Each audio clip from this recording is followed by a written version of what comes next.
La razón por la cual sobreviviremos de la tumba es porque el poder de la tumba ha sido derrotado por Cristo en su expiación y en su vida de perfecta obediencia a Dios. La resurrección tiene una relación inseparable con nuestra justificación y por tanto eso es esencial para el Evangelio. En el Nuevo Testamento se señala que es imposible que Jesucristo no haya regresado de la muerte por su propia inocencia personal. La resurrección es importante para el Evangelio porque Cristo cumplió la expiación por nuestros pecados y fue levantado de la muerte para nuestra justificación. En el mensaje de hoy, el Dr. R.C. Sproul, en la voz de Julio Benítez, nos compartirá el mensaje titulado Resurrección y Justificación. Continúe en nuestra sintonía, por favor. Hoy vamos a continuar con el documento realizado por líderes evangélicos para celebrar la unidad evangélica en el Evangelio.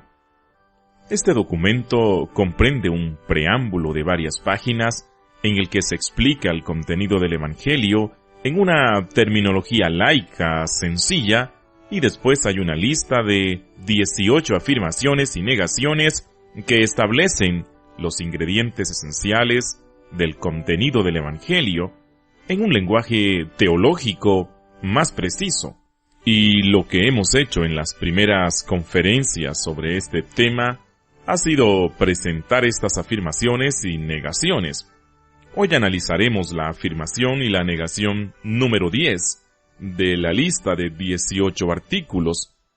El artículo que tiene la afirmación y la negación número 10 dice lo siguiente: afirmamos que la resurrección de Jesucristo de la muerte es esencial para el Evangelio bíblico y negamos la validez de cualquiera que sea llamado Evangelio y que niegue la realidad histórica de la resurrección física de Cristo.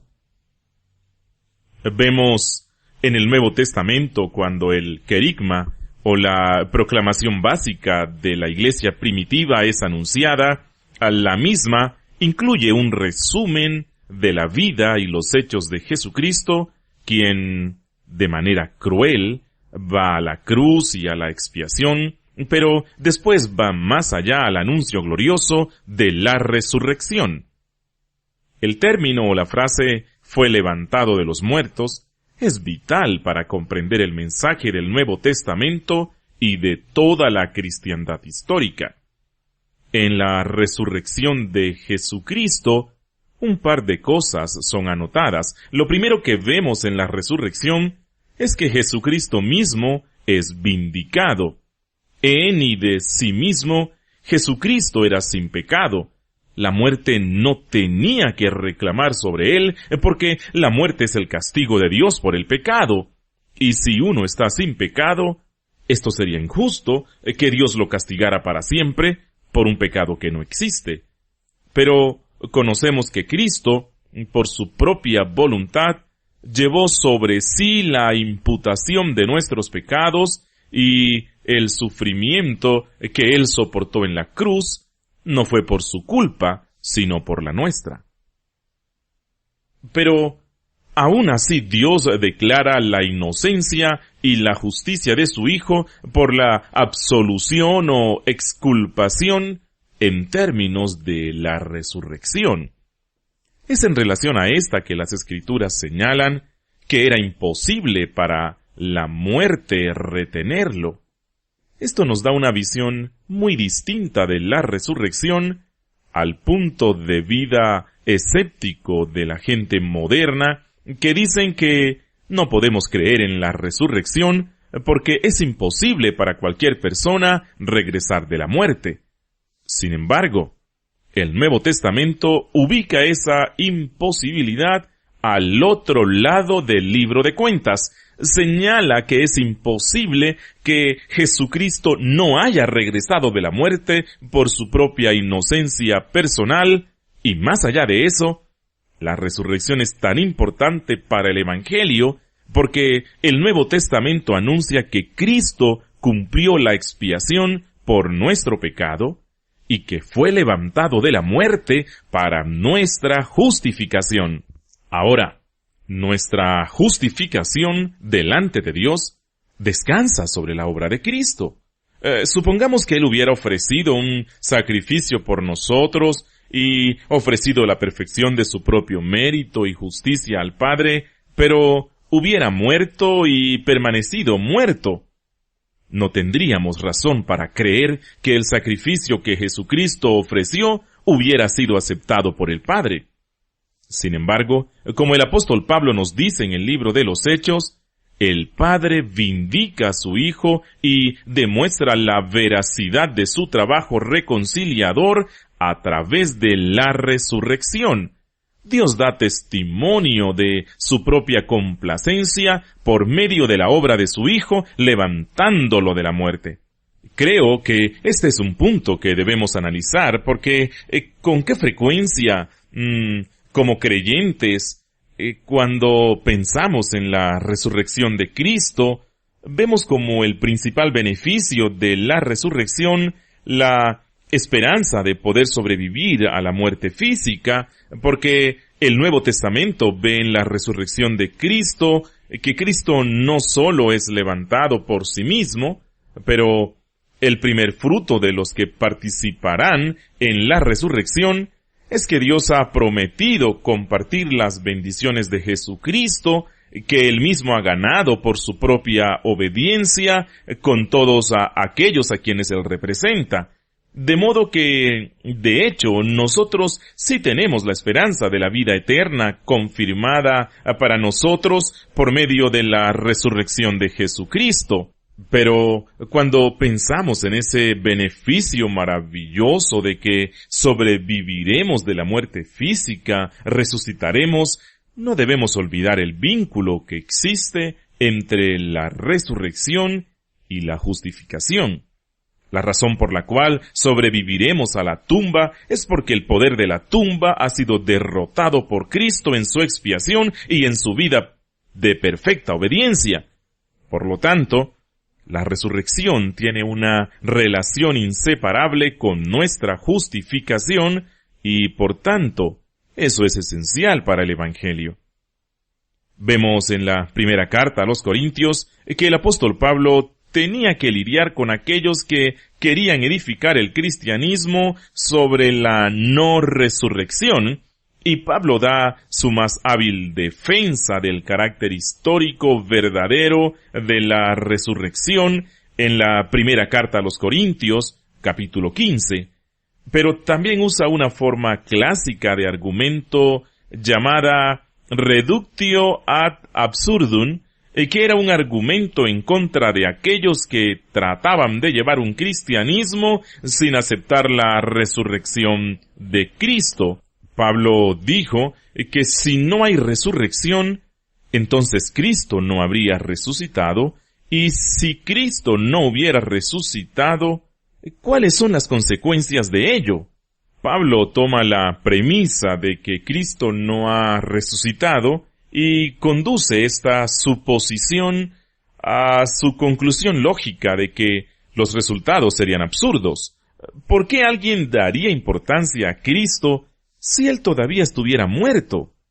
Ustedes dicen que si Jesucristo no se hubiera levantado de la muerte, entonces todavía estaríamos en nuestro pecado. Como ustedes ven, no habría razón para creer que hemos sido justificados. Seríamos testigos falsos de Dios. Podríamos ser llamados testigos falsos de Jehová. Sin embargo, nosotros proclamamos al mundo no solo que Cristo fue levantado de la muerte, sino que Dios fue quien lo levantó de la muerte. Pero si no creemos en esto, significa que nuestra fe sería vana, sería un ejercicio inútil. Estaríamos entre las personas que merecen compasión. Aquellos que han muerto sin creer en la muerte y en la resurrección de Cristo han perecido y no tienen esperanza más allá de la tumba. Y Pablo continúa pronunciando las implicaciones de esto en señalar que es una locura tratar de reducir al cristianismo a una especie de sistema ético que ignora la afirmación central de la resurrección.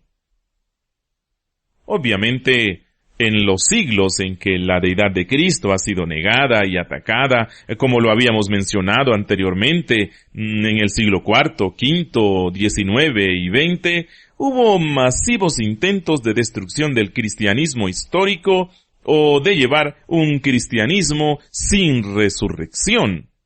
Por muchos años yo estuve bajo el pastorado de un ministro que no creía en la resurrección real e histórica de Cristo. Él le daba un significado de tipo simbólico y parabólico, afirmando que el mensaje de la resurrección del Nuevo Testamento significa que podemos levantarnos y ver el amanecer de un nuevo día con un coraje dialéctico. Eso sonaba como la filosofía de Nietzsche, más que como una enseñanza del Nuevo Testamento.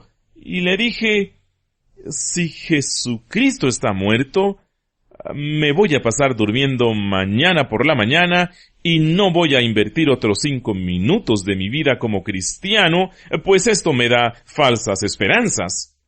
De hecho, yo sería mencionado entre aquellos que merecen mayor compasión, puesto que he comprometido mi vida a servir a un maestro muerto antes que a un Señor resucitado. Todo tipo de intentos han sido realizados para llevar una fe sin la resurrección de Cristo en el siglo XX y aún en el movimiento de la muerte de Dios en que se reinterpretó el Nuevo Testamento para decir que el significado de la resurrección era una experiencia existencial que tuvieron los discípulos cuando de repente ellos comprendieron quién era Jesús y su propósito, de modo que ellos dirían en lenguaje metafórico, ya veo lo que Jesús quería decir. Así, todas las narraciones del Nuevo Testamento, que incluyen las apariciones de Jesucristo después de la resurrección, solo las interpretan como parábolas para indicar que lo que los discípulos vieron en Jesús fue en un sentido cognitivo, en el sentido de que finalmente se daban cuenta quién era Él. No lo veían como una experiencia sensorial real, con sus propios ojos y con sus nervios ópticos en carne y hueso, a alguien que en realidad regresó de la muerte. Lo que el documento que se ha elaborado dice es que si negamos la resurrección física, real e histórica de Jesucristo, entonces habremos negado la esencia misma del Evangelio, y esa fe que tendríamos no sería una fe en el Evangelio escrito en el Nuevo Testamento. Y este documento insiste en que negamos la validez del Evangelio al rechazar la realidad histórica de la resurrección física de Jesucristo. Existen 3 calificadores adjetivales que se usan aquí respecto a la resurrección que es importante recordar. Uno de ellos es que la resurrección es histórica. El segundo es que es real y el tercero es que la resurrección de Jesús es física. Por lo tanto, la afirmación del documento señala que en el corazón del Evangelio del Nuevo Testamento se encuentra la proclamación de Jesús de Nazaret resucitado, quien regresó de la muerte corporalmente con el mismo cuerpo con el que murió. No era otro cuerpo, sino más bien el mismo cuerpo glorificado. Y ese cuerpo glorificado, sin embargo, era una continuidad entre el cuerpo que fue llevado a la tumba y el cuerpo que salió de la tumba.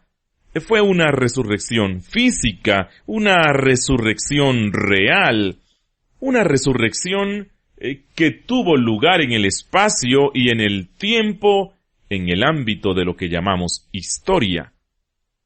Analicemos el artículo número 11 de los 18 del documento.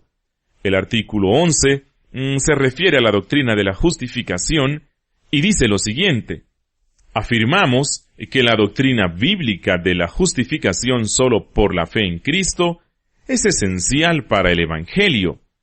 Negamos que cualquier persona pueda creer en el Evangelio bíblico y al mismo tiempo rechazar la enseñanza apostólica de la justificación solo por la fe y solo en Cristo, así como negamos que haya más de un evangelio verdadero. Anteriormente, yo les había mencionado que el contenido del evangelio en el Nuevo Testamento, al cual se conoce con el término original evangelion, consista en el mensaje central de la persona y la obra de Jesucristo. Esa es la razón por la cual gran parte de este documento elaborado, especialmente el principio del mismo, reafirma la doctrina histórica de la Iglesia respecto a la encarnación de Cristo, la deidad de Cristo, la expiación de Cristo, la resurrección de Cristo y todo aquello que es tan vital para el Evangelio. Pero las buenas nuevas no son solo acerca de Jesús y de lo que Él hizo en la historia, sino que las buenas nuevas también incluyen los beneficios que recibimos nosotros, quienes aceptamos lo que Jesucristo hizo por nosotros, y no solo esos beneficios, sino también cómo nos apropiamos de esos beneficios. Es así como nos unimos a Jesucristo y cómo, por ende, Él hace efectiva nuestra salvación por Jesucristo, nuestro Salvador.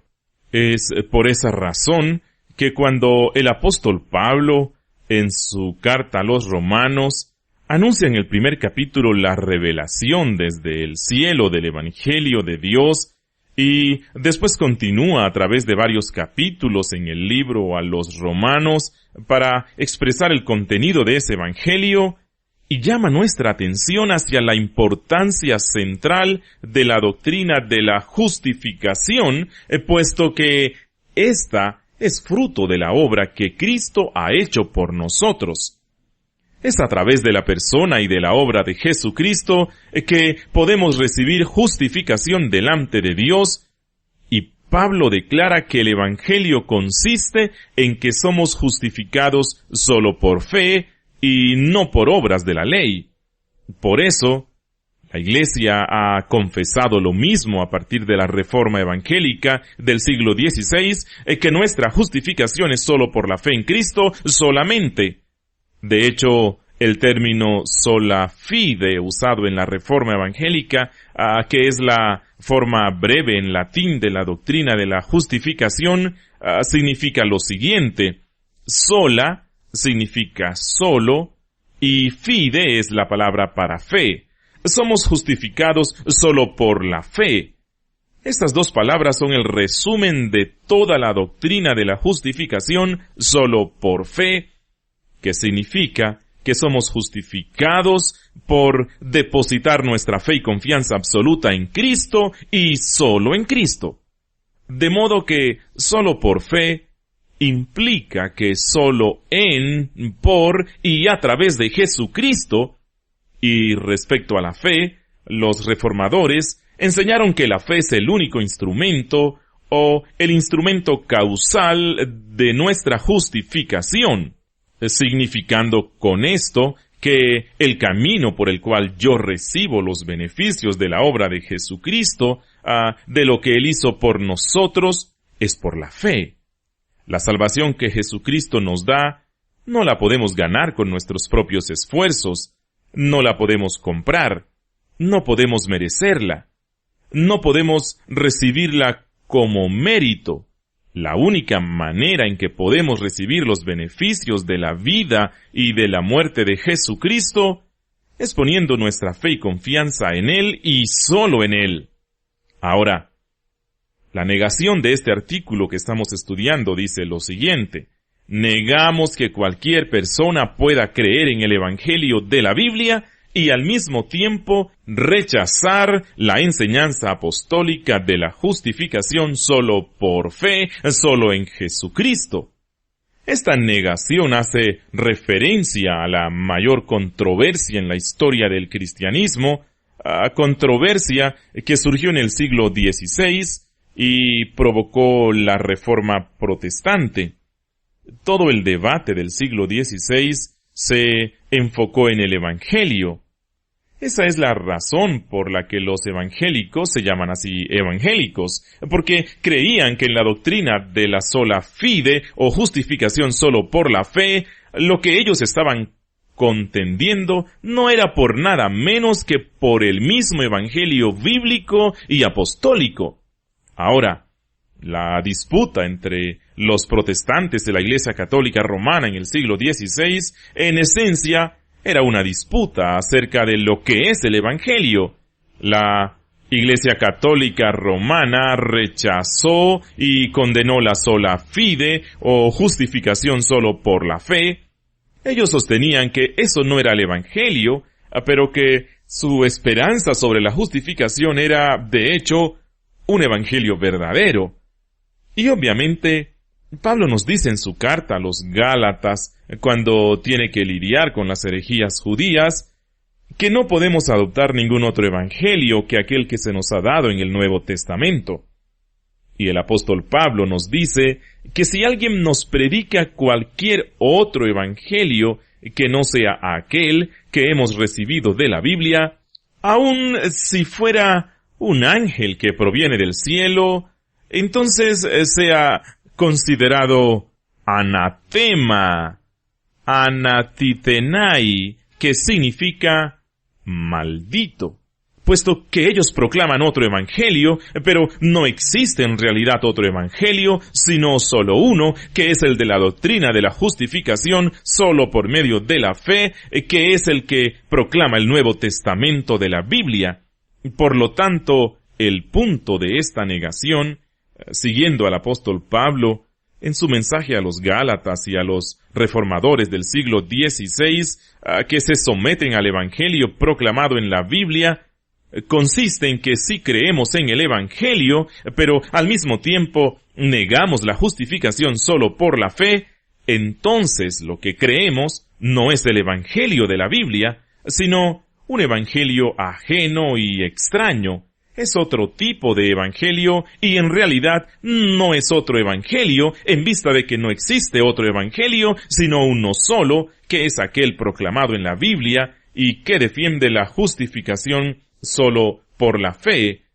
Cualquier otra proclamación no es el evangelio de Cristo y no son las buenas noticias del Nuevo Testamento y finalmente serán consideradas malas noticias.